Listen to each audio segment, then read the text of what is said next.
Estamos de regreso con el Dr. David Adams hablando sobre la cultura de la paz. Dr. Adams, we've been talking about the characteristics of the culture of war and what are also the characteristics of culture of peace.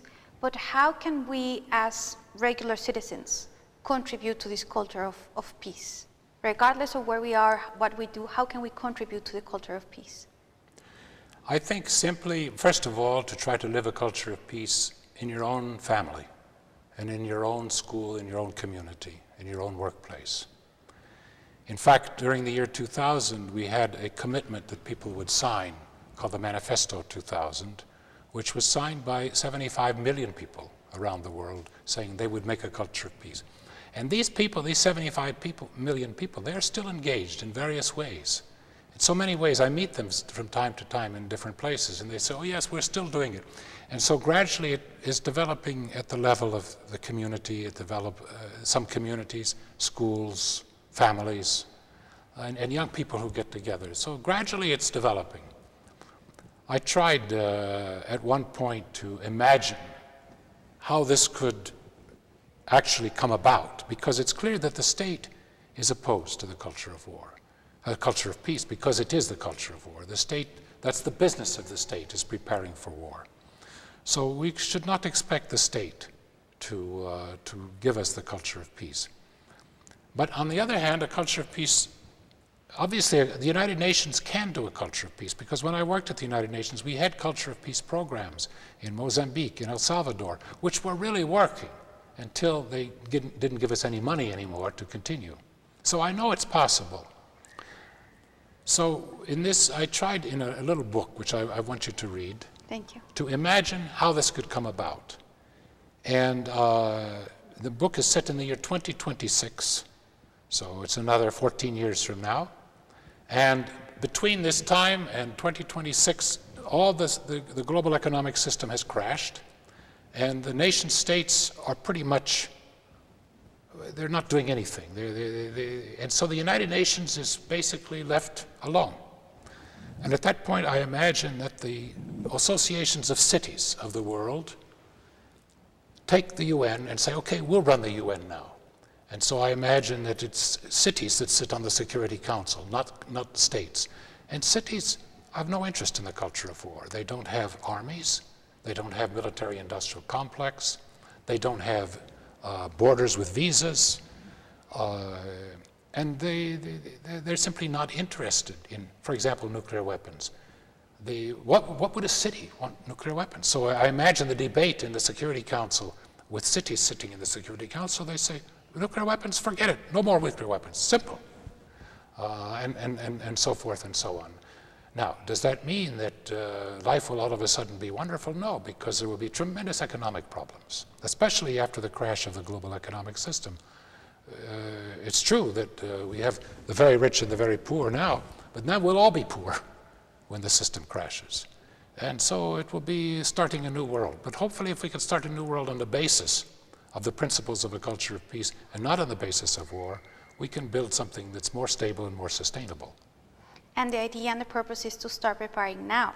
Absolutely, we have to start preparing now. Obviously we do that in our own schools and communities, but I try to work with cities to try to develop an alternative democratic basis for a world government. And I continue to try to work with the United Nations too. I still have some people in the UN that I advise.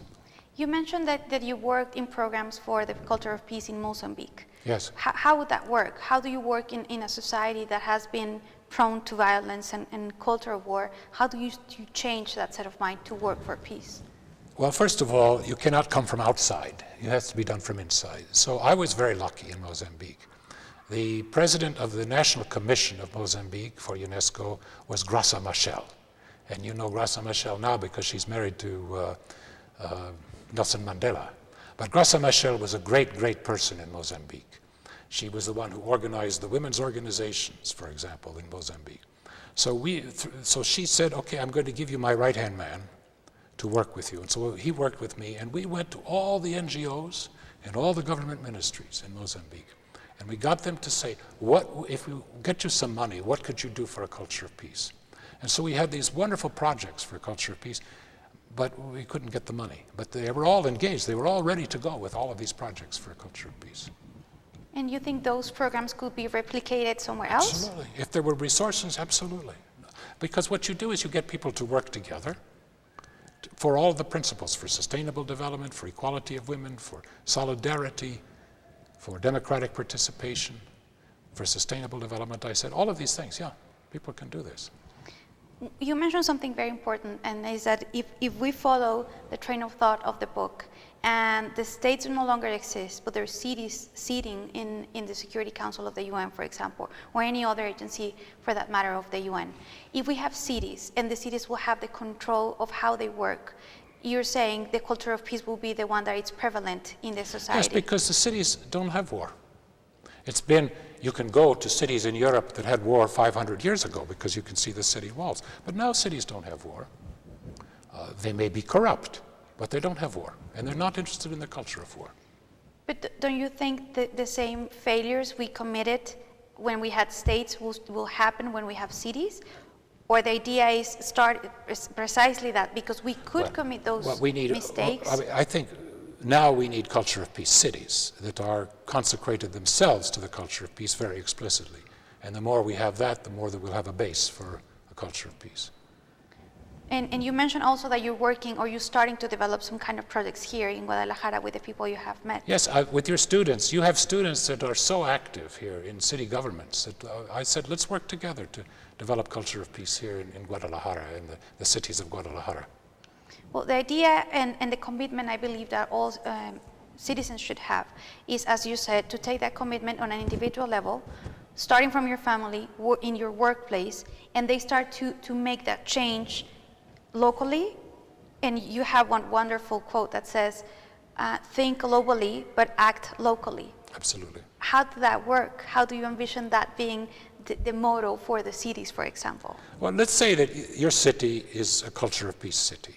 And every year you have your journalists and your NGOs and your trade unions, and everybody says, we made this much advance this year towards a culture of peace. We have these problems, and we're doing well in this areas, not in these areas. And you get some experience from that. Then you send a representative, and you meet with Hamilton, Ontario, which is a culture of peace city, and you exchange ideas. How are you doing it? How are you doing it? Or you meet with São Paulo in Brazil, which has a culture of peace commission, or with Santos in Brazil, or with Barcelona in Spain. And then you begin to make networks of cities for culture of peace. That will be thinking globally and act locally. Exactly. We appreciate your time to visit our campus, our city, and bring and transmit that idea of culture of peace.